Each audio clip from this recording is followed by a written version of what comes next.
My own impression is that beyond the meticulous reporting of these unique stories, Mr. Keefe is focused on the humanity. There is not only the criminal, there is the victim. There are the human beings who became criminals and became victims. This perspective, plus gifted writing, elevates true crime to literature. I love this quote from Daniel Zalewski, his longtime editor at The New Yorker. In his hands, an abyss becomes a mirror. You end up learning what is the vulnerability or the vanity of the culture that got taken in by this person or that allowed this criminal to triumph or prosper. I'll let that sink in.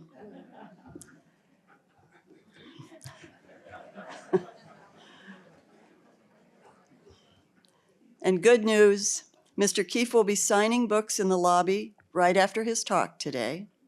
And now, Patrick Radden Keefe.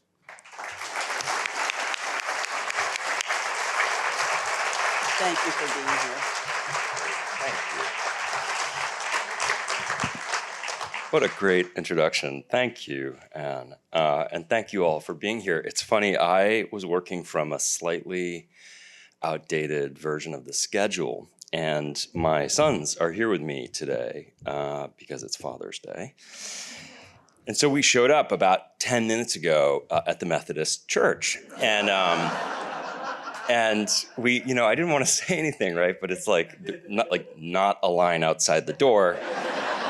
And we get in, and one of my sons is like, "Oh, brownies!" And there's a folding table, and it's like somebody made brownies for your talk, and so we help ourselves to brownies, and then we get inside, and there's like 3 people sitting inside, and it was at the point where the organ started that I realized, my boys are like, "We are in the wrong place. We need to figure out what's going on."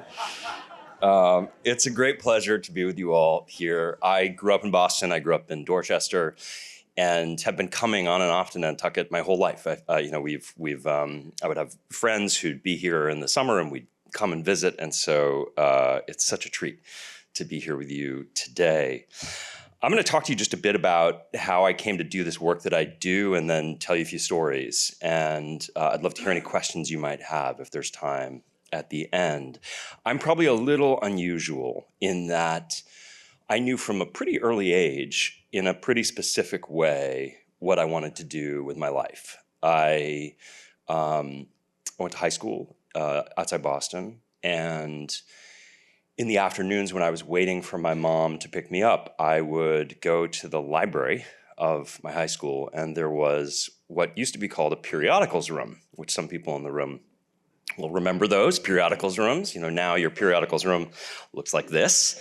But at the time, it was this room where there were these comfortable chairs, and the librarians would get all of the magazines and kind of arrange the new issues there against the wall. And you'd have National Geographic and Rolling Stone and Newsweek and Time and Spin and all the rest.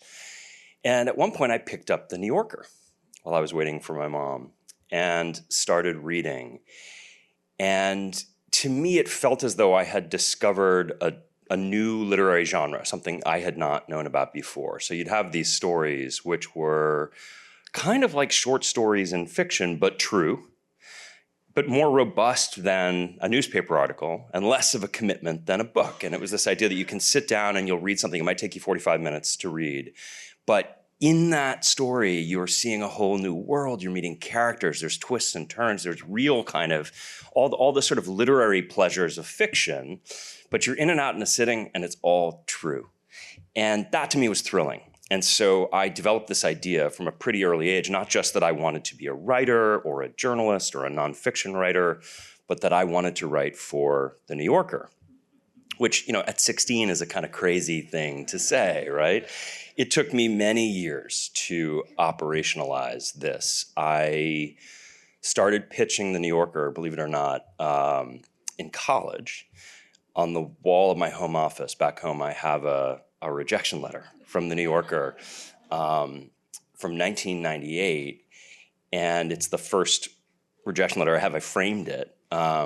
Of course, if my wife were here, she would say, like, you were a junior in college. Like, what did you think? You know, they write to you in your dorm that the New Yorker would say, like, wow, we got a diamond in the rough up there. Come on in. You know, the precociousness. You know, to her, this is more a story about hubris. But it took years and years of pitching. I went off to grad school. I went to law school, which if there are any aspiring journalists in the room, I would tell you is neither the most direct nor the cheapest route to a career in journalism. But eventually in 2005, I had my first freelance assignment accepted, my first pitch accepted after 7 years of pitching. And I've been writing for them ever since. And part of what I love about The New Yorker is that I don't have a beat, that I don't have a particular specialty. I'm not like an academic or a newspaper reporter who kind of rides a beat and has a subject and they know a huge amount about it and that's where they live and that's what they own.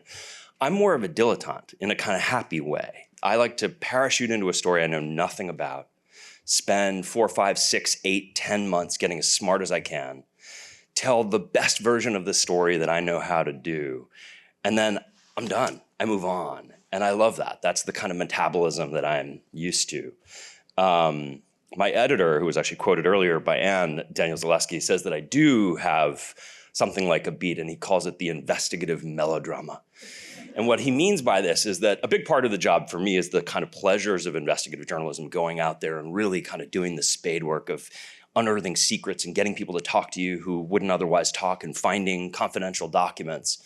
But then the other part of the equation, right, is when you get all that stuff, not to do what, to my great frustration, a lot of nonfiction writers do, which is they do all this incredible research. I think this is a real problem with academic books, but also a lot of like heavily reported nonfiction.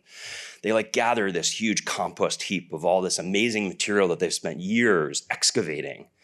And then when it comes time to write, it's as if they've just like pushed that huge pile of stuff across the table at you. They say like, I read it, now you read it. And for me, the whole game, right, is it's actually not doing that. It's thinking, how do you distill this into a story that will be pleasurable and intriguing for people? How do you think about like how you deal out those cards? And I give a huge amount of thought to this. And part of the reason, you know, I mentioned the phone in my pocket is that we all have these little distraction devices in our pockets that are beeping and whirring. And I'm very aware that that's what I'm in competition with. So when I read some of the greats from an earlier era, even people who wrote for The New Yorker, you read Truman Capote today, or Janet Malcolm, or Joseph Mitchell, any of these people, I'm often struck by the fact that they had this huge advantage, which is that they were writing for an audience of people whose brains hadn't been broken by technology.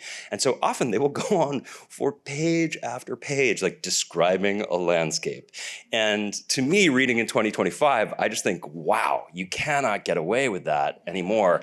I have to fight for the reader's attention, always, from the first paragraph, from the opening lines. I'm sometimes asked, when I sit down to write, who is the reader that I have in my mind? And this is not a hypothetical question for me, because the thing about writing for The New Yorker is I see these people when I get on the subway. I'll get on at 14th Street and I see somebody pull a New Yorker out of their bag. And, you know, they're only going to be on for a couple of stops, and they turn through and they find an article and they kind of start to get sucked in. I had a, all right, well, this is unexpected. I had a, oh, look at this. I can walk in and chew gum. I had an experience years ago where I got on the subway and I saw a woman pull a New Yorker out of her bag on a week when I had an article in the magazine. And so I see her in the distance. Thank you. I think we're good. You maybe tighten a little. So I see this woman. She pulls the New Yorker out. She's flipping through, and she flips to my article. And what I'm thinking is, should I say something? Now, if any of you have been on the New York subway, you may know that it's a little hazardous to like start a conversation with a stranger. But I start to creep over towards this woman. And she's sort of making her way through the first paragraph, and I'm getting closer and closer, and I reach out to tap her on the shoulder, but just as I'm about to tap her on the shoulder, she gets to the end of my first paragraph, and she flips to the next article. So I'm haunted by this experience. Like every time I sit down to write, I'm thinking about that woman and that idea that she found this off-ramp, like 100 words in. How do I prevent that from happening? So I don't have a beat. I write these investigative melodramas. I do have a little bit of a specialty, which is what journalists call the write around.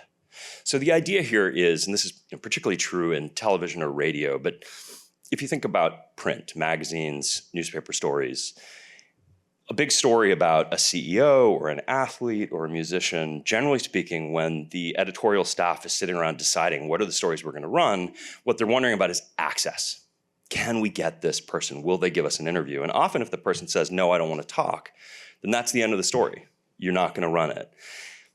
Unless you do a write around, which is when the person says no, and then you write around them. So some of you will remember there was a famous magazine story called Frank Sinatra Has a Cold, which Frank Sinatra didn't participate in. And it's in this tradition that I'm often working. So I wrote a whole book about the Sackler family, which was really kind of a biography of 3 generations of this family dynasty.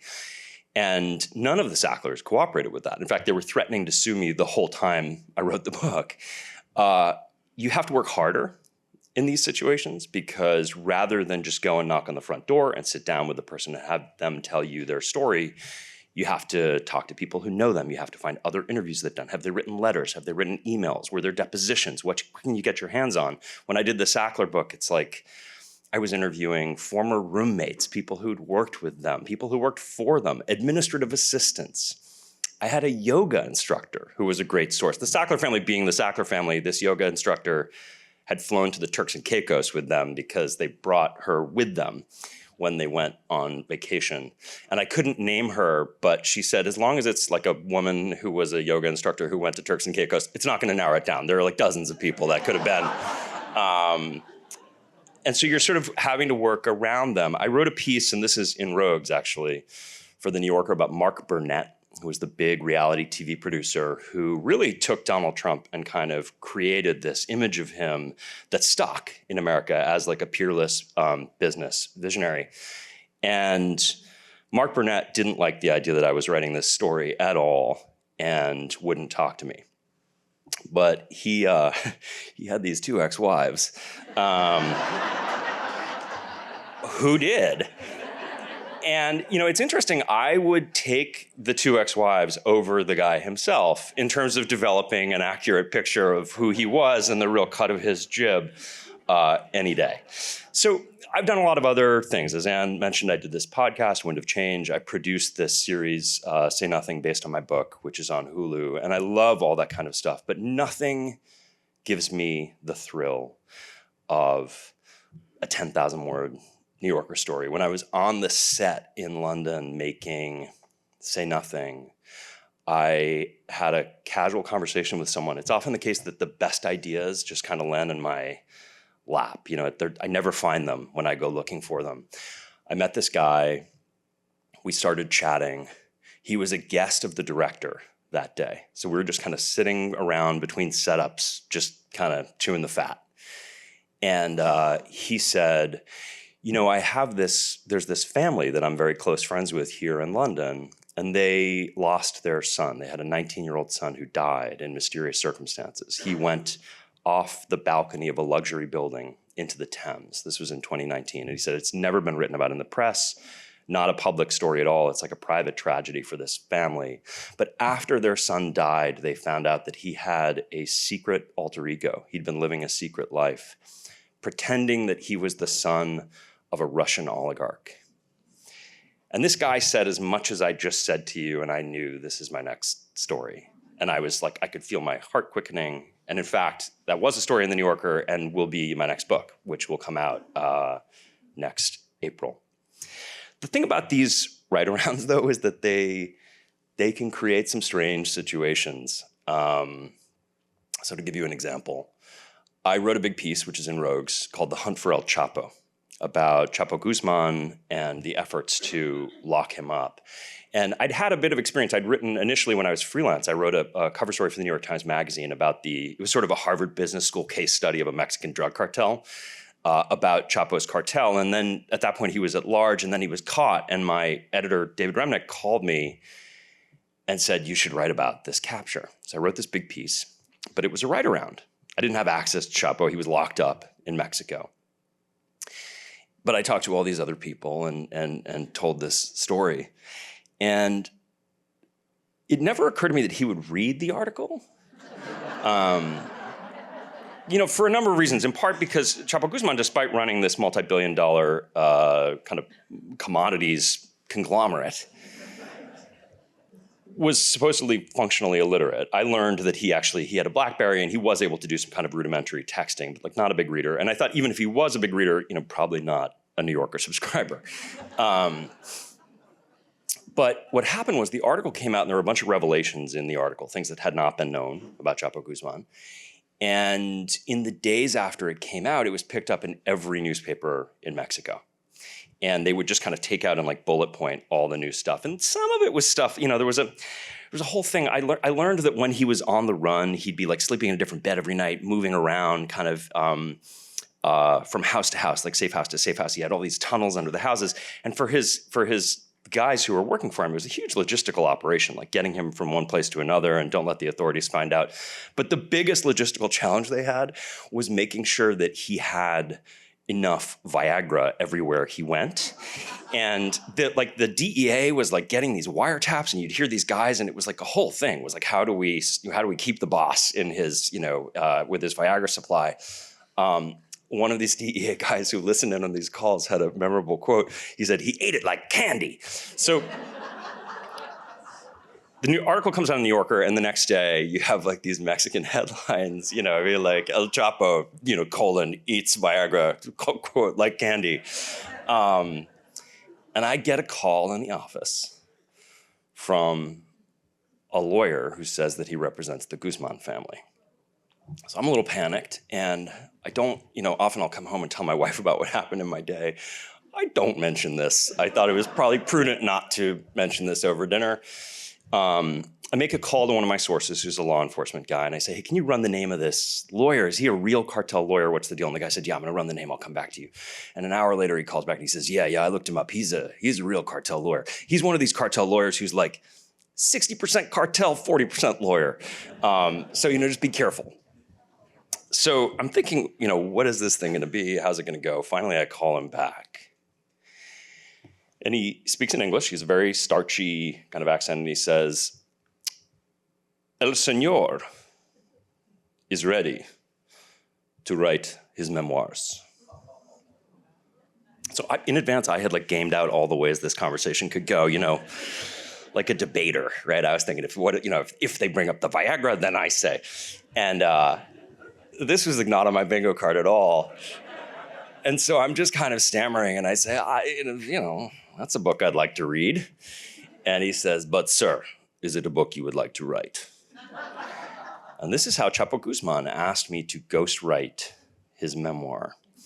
I said no. I said no before I got off the phone with the guy. I was trying to explain that, even with celebrities or whatever, the relationship between the ghostwriter and the subject sometimes breaks down, like things end badly, And I was like, I don't want them to end badly for me and Chapo Guzman. I don't like how that story goes. And what was funny is that he called me back a week later. I thought this was very typical of the way certain organizations work. A week later, he called me back and he said, as you continue to consider our offer. And I was like, I'm good.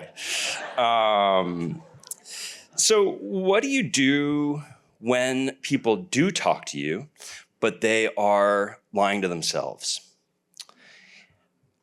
I wrote a big piece about a woman named Amy Bishop, who was a mass shooter. You may recall in 2010, she went into a faculty meeting in the University of Alabama and shot 6 of her colleagues, killing 3 of them.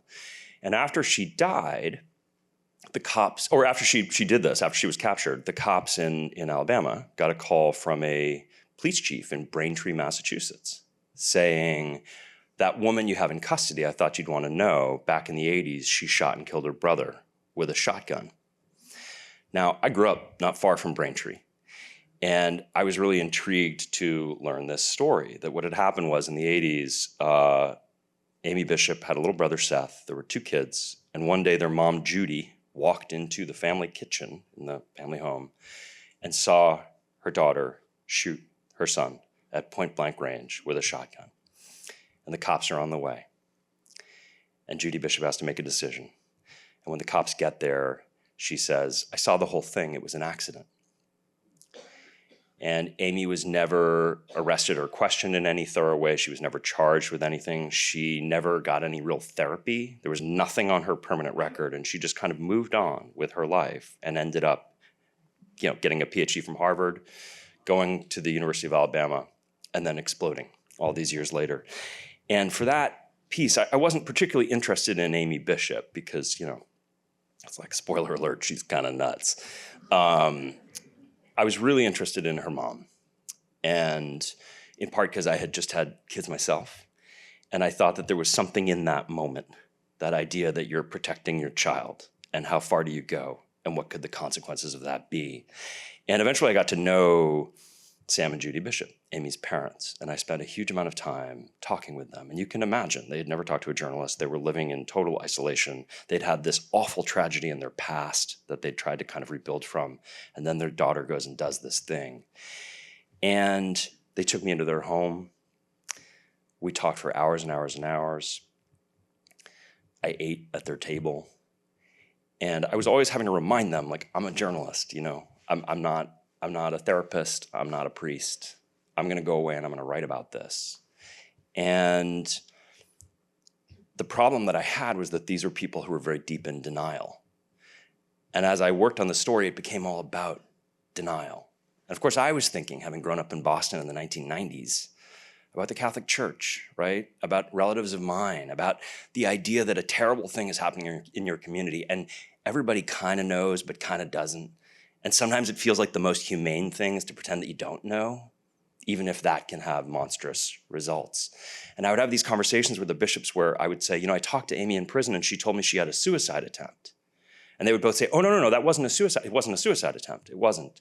What happened was she was carving pumpkins one day and she had a knife, a serrated knife. She wanted to see how sharp it was. And so she did it on her wrist and we ended up in the hospital. It was a terrible accident. So what do you do when you're me? You have access to these people. You feel enormous compassion for them on a human level, and yet you have a story to tell. Your North Star has to be the truth. And the night before that article came out, the bishops had been through fact-checking. They'd been through that whole process. They had a kind of rough roadmap of where the story was going to go. And Sam Bishop said to me, I want you to know that no matter what happens tomorrow, we're happy that we told our story to you. And that meant the world to me. And the next day the piece came out, and they've never spoken to me since. And I will tell you that on a human level, I wrestle with that. That's painful for me. But on a professional level, I wouldn't do a thing differently. And I think that that's kind of part of, it's part of what you wrestle with this job, is that there is a kind of a power in it, but also a responsibility. And ultimately, your real duty is to your readers and to the truth. I think I want to leave it at that in case you have questions. If you don't have questions, I'll just keep telling stories. So, if any hands, any questions? I think there's a mic. I got a question back here.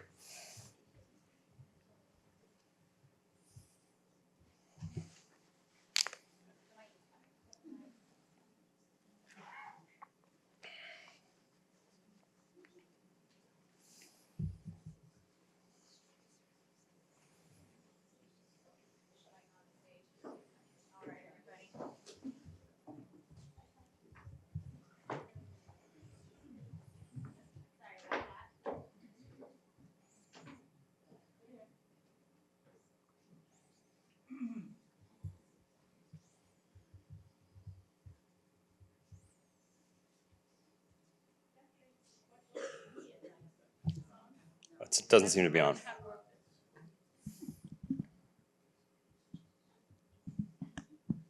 Is that on? Okay. Yeah, there you Thank go. you. It begs a question for me, at least. Did it ever cross your mind to ask them if they felt that they might be in denial? Oh, what an interesting question. I mean, I think that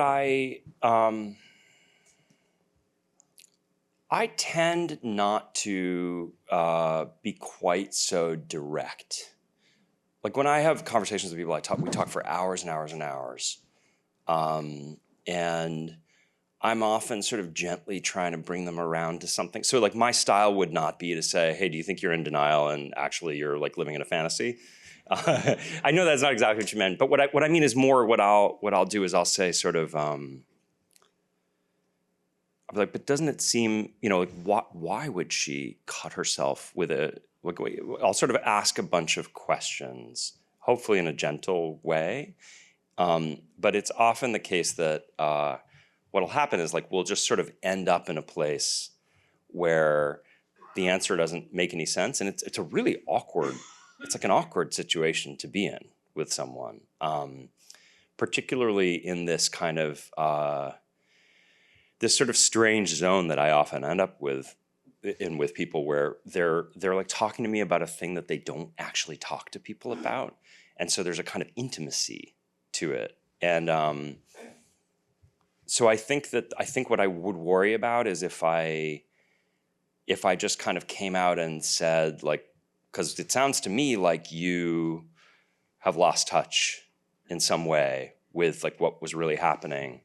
I think a lot of people would feel a kind of accused. And frankly, like even if you read that piece and it's in Rogues or it's online, I'm pretty gentle about the conclusions that I draw even on the page. Like to the degree that I am judging them, and ultimately I am, it is in a way that I hope is sort of suffused with compassion. In the back here. Fascinating, thank you. Did Guzman find someone else to write his memoirs? Oh man, I'm so glad you asked. Well, so, funny story this. So, when this happened, I talked to David Remnick at The New Yorker. I talked to my editor, Danny Zaleski. I talked to a few of the kind of law enforcement people I knew. I talked to some people in Mexico. And eventually I did tell my wife, but not my kids. Other than that, I kept it very quiet. And then what happened was eventually noted investigative reporter Sean Penn got the big Chapo Guzman interview and published this story in Rolling Stone, which was like totally embarrassing. It was sort of like part of my thinking had been, there's no way I could write the book that he would want me to write. There's two bad outcomes. Either I basically betray all of my professional ideals and write a puff piece, or I write the true story and like possibly end up dead.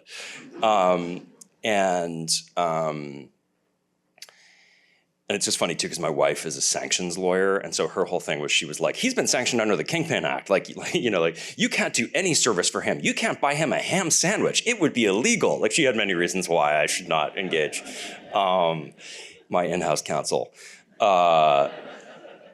So then Sean Penn he writes this ridiculous story, which is all truly, I mean, you should really read it. It's like, he's a humble man with humble needs. And just like appalling, like really execrable. And and after that, I was like, okay, well, I'm gonna go, at least at this point, I'm gonna go public. And so I published a thing in The New Yorker about my experience of being asked. This is what's hilarious. So I published the story, and then like a day later, I get this email from this guy at El País who's like, he asked me too. And so then I'm like, wait, I thought I was special. He's out here like peddling this thing to any journalist with a pulse, So my understanding is, apart from the Sean Penn masterwork, he has not found a taker. And now he's in the Supermax and probably not. After all this, he broke out of prison again on a motorcycle in a tunnel, and then was caught and is now at Supermax, and I think it's probably unlikely to, my sense is he's probably quite restricted in terms of his ability to get in touch with people. Sir, in the front. Do we need a mic? It's coming. There we go. Hi. I love your writing. Thank you. I am a diehard Mets fan. And we were so happy when the incompetent owners sold a team. And these owners were incompetent as baseball people, and they were utterly incompetent or in league with Bernie Madoff. And that's kind of destroyed them financially, and they ended up having to sell the team. So I'm like, oh, great. We'll just get a normal multi-billionaire guy to buy it, and he'll be this benevolent guy. And it turns out he's Steve Cohen. And then I read this piece that you wrote, and I'm like, I gotta kill that bitch. I gotta kill this guy. Why is he doing this to me? Yeah. So I'm wondering, did you feel like they were just trying to paper over what they... I mean, do you think this purchase of the Mets is just a way for them to try and get back into the good graces of people in general for their... Because he, for all intents and reasons, and you should tell us more, but he was basically an inside trader and got away with making billions. Yeah, So, I mean, this is like a pick your poison story, in terms of the Mets ownership. So just for those of you not familiar with the story, this is a good example of my editor at the New Yorker, Daniel Zaleski, is a really brilliant guy and often has a kind of brilliant way into a story. So you may recall that Steve Cohen had this hedge fund, SAC Capital, that was notorious for insider trading. And there were a whole bunch of different people who had pled guilty to insider trading who worked for Cohen. And Preet Bharara, who at the time was the U.S. attorney in the Southern District of New York, was really determined to get Cohen. And they would actually have these it was like, in a mafia movie or something, they'd have these charts, and Cohen was at the top, and how do we get the top guy? And the challenge was that they could never find somebody who could testify, who could put Cohen in the room or on the call when the insider trading decision was being made. In his account, it was there were all these bad apples who he happened to hire. It wasn't that he was a magnet for bad apples. And they finally find this guy named Matthew Martoma, who was a young guy from Florida, from a very close-knit Indian-American family who became a portfolio manager. He was in his early 30s. And he had engaged in a massive insider trade where he did this kind of platonic seduction of this old doctor who was running the clinical trials on an Alzheimer's drug. And he's getting all this inside information about this drug, which looks really promising. And the hedge fund ends up making basically a $750 million bet in favor of this drug working out. And then just before this big moment where they're going to reveal their findings, Matthew Martoma gets from the doctor this confidential information saying, actually, the drug isn't working. And over the course of a weekend, what happens is he has a 20-minute phone call with Steve Cohen on a Sunday. And then very quietly, SAC Capital, after that phone call, starts to liquidate their position and, in fact, to short the stocks. So they make $1 billion swing. So, to the point where they're shorting it by $250 million. And then the news comes out, and they look like geniuses. And the feds go and arrest Matthew Martoma. He faints when they arrest him. I mean, this is the thing, is these guys all have soft hands. They're very easy targets. And he faints. And they're thinking, finally, we've got our guy. All he has to do is stay out of prison by testifying about what he and Steve Cohen talked about on that Sunday morning. And he says he's not going to cooperate. He says he's going to fight the case. He won't flip. And that was the insight into this story. In a way, if you think about the Amy Bishop story, it's Steve Cohen, actually not that interesting to me. Matthew Martoma, this kid who doesn't flip, why not? And there are all these theories, right? Is he scared? Is there money in a numbered account for him? He had 3 young kids. Why would he go to prison for 9 years? And if you read the story, I have a theory about why. But Steve Cohen kind of emerges from that as, a pretty disreputable guy who I should tell you, has never been convicted of anything. But the authorities really spent years and years trying to go after. Why did he buy the Mets? I mean, my whole book about the Sacklers was about reputation washing. I think that is a real thing. I think it is a thing in our culture, in the United States, in our kind of post-millennial American culture, that people give a lot of money to sort of change the subject when it comes to who they are. It's not that new, right? This is you go to the Frick Museum, right? The robber barons were doing this. There's a long tradition of this. I know people who are more kind of into that world who think that this may all be a long-term like casino play. You know, there's the whole property thing where in fact there may be like a weird bank shot that he's doing that none of us saw coming. But I, you know, in more ways than one, my Met fan friend, I feel for you. Yeah, exactly. You just spent $750 million to sign a play. So hey, yeah. I'm interested in when Hollywood comes a knocking at the door and is interested in acquiring your property for, you know, broadcast reasons. And I did see Say Nothing and thought it was extremely well done. I'm wondering whether you thought it was extremely well done and what challenges you may have encountered during the production of that, where perhaps were they compromising some of your material? I guess the bottom line is, were you happy with that final result as being representative of your own style and what you value? Yeah, I mean, it's interesting. So I've had a lot of things optioned over the years and a few things made. And I've gotten more and more philosophical about it over the years. There's a funny story, which is that when my first book, which is not a very good book, I wrote it in my 20s, this book called Chatter, which is about eavesdropping by the NSA. I thought I would take a really easy subject to write about as somebody in his 20s. And my wife and I, when she finished the bar exam, we went on a trip, as you do when you finish the bar exam. And we wanted to find a place where we could like live like kings for as long as possible on not very much money. And at the time, in 2005, this was Argentina. So we spent a month in Argentina. And this is back in the days of internet cafes. And we went in to check. My book hadn't come out yet. It wasn't coming out until early the next year. We went in to check our email one day, and I had an email from my agent in New York. And she said, Jerry Bruckheimer wants to read your book, this big Hollywood producer. And I'm introducing you to this guy, Howie Sanders, who's going to be your agent at UTA. And, you know, Jerry Bruckheimer's going to read the book and blah, blah, blah. So very exciting. My wife and I go out to the nicest restaurant in Mendoza that night, and we order like the best bottle of wine on the menu. And we can see our future just like laying out, you know, it's just the yellow brick road, Hollywood. It's all going to work out for us. A couple days later, I go back into the internet cafe and I get an email from my agent. She says, Bruckheimer passed. And that's what most of my experience of Hollywood has been, is like huge excitement. And then, you know, it's as somebody once said, it's the land of the slow no.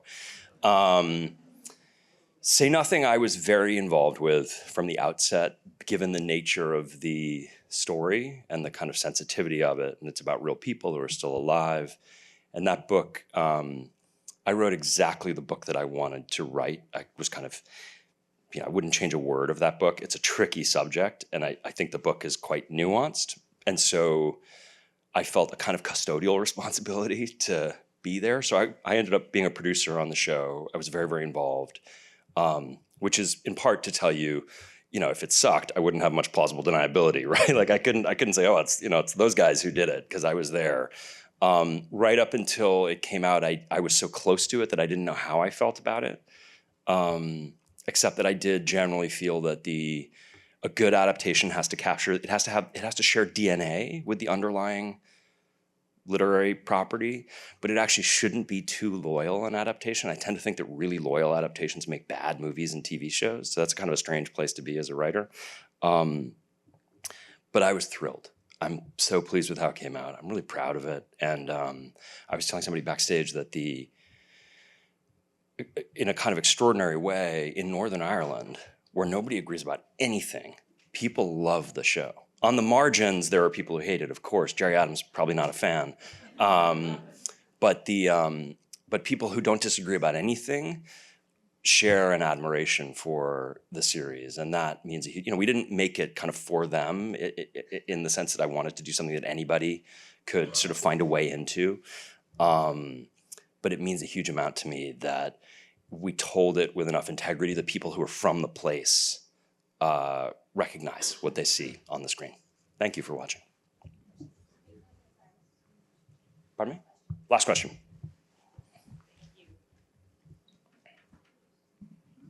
Well, it's just so wonderful to listen to you. So I wish this weren't the last answer. But you have talked a lot about competing with phones, and you've talked a lot about how do we take a pile of facts and pull out a story, but not just a story, a true story. And I think there are people who have been disappointed with mainstream media because they feel like they didn't get the true story, and maybe something's happened in the world that shouldn't have happened because they didn't really report the true story. And they're turning to their phones because they feel like they're going to pull the truth out of the pile of facts. So what advice do you give to people? How do you kind of square this circle? Oh, I mean, listen, I wish I had the answer. The stuff you're talking about, I wrestle with every day. And I think that it is interesting just to kind of pause and think about the books that will be written 50 years from now about this moment. Because it's like, obviously, social media is a huge part of this. I think COVID will end up being a big part of the story. But I think the Iraq War will be absolutely the Iraq War, the idea that like a generation of Americans went off and killed people and got killed and got maimed and came home. And it was all on a kind of pretense, right? That turned out not to be true. I think all of that it's not, I think there's a temptation to sort of think of Trump as this like totally sui generis personality, but Trump shows up on the scene at a point where already there's diminishing confidence in institutions. I was saying to someone earlier that it's funny, I did this thing the other night and Bob Woodward's on the stage. And I grew up thinking of Bob Woodward and Carl Bernstein as emblematic of like what investigative journalists do. And in a society like ours, it felt like there was a kind of fairly basic, almost like a syllogism, right? It's like a bad thing is happening. Investigative journalists come in and expose the bad thing. And then the bad thing stops happening, right? Like a ref steps in and says, okay, now we see what you're doing. You got to do it. And on a kind of deep existential level, as I finish this book and go back to the New Yorker and think about what I should be writing, part of what I wrestle with is like, what happens when that equation breaks down? And what happens is a bad thing happens. Journalists, at some risk to themselves and in a world where they could be doing other things, spend a lot of time and energy exposing the bad thing, and then everybody kind of shrugs, the bad thing keeps happening, and the next day a worse thing happens. How do we do our jobs? And I don't have an easy answer. On some level, I feel like we have to just kind of keep putting one foot in front of the other. There's a quote that I often think about, and this is kind of heartbreaking, and it's like, sorry, I don't mean to. Now it's me doing the therapy session with you guys, but my colleague Elizabeth Colbert was asked once about, she's spent 25 years longer writing about climate change. And she's written these extraordinary books and articles. And then, she kind of gives us all the information we need. And then we as a society don't do anything. And it doesn't slow down. And she was asked, well, how do you get out of bed in the morning, And she said this thing that I often think about, which is she said, listen, at a minimum, what we're doing is creating a message in a bottle for future generations, people in a future time, so that they can know it's not that we didn't know, that you have a record and that we were aware. And so that's like the most kind of conservative baseline reason, I think, to keep doing this work. In a larger sense, I think that some of this is about education. I think it's about, I got 2 kids, I'm thinking about this all the time. It's about teaching people to be kind of responsible citizens in an information ecosystem in which you really don't know what to trust and what not to. I think AI is this like massive, we're having this conversation today, and there's this like huge tidal wave that is about to crash on us and change all the rules of the game. And I think that the only answer for a society, like for a community, in a school, as a teacher, as a parent, is that we all need to just sort of start learning how to do an audit on the information that we consume and thinking about where it comes from and what we can trust. And for me personally, as much as the New York Times and the New Yorker got it wrong with the Iraq War, this is not me necessarily making kind of beating my chest for legacy media. Legacy media has its faults, but I do think that ultimately you are going to have a question like that, which is like, can I trust this? What is the provenance on this piece of information? And for me, if I'm reading it in the New York Times, it's not perfect, but it's pretty good. And so I think those are the kinds of things that, again, thinking about like the next generation that we should be teaching young people. It's probably not the most satisfying or inspiring answer on which to end, but if you're struggling with it, I share your struggle. Thank you all so much.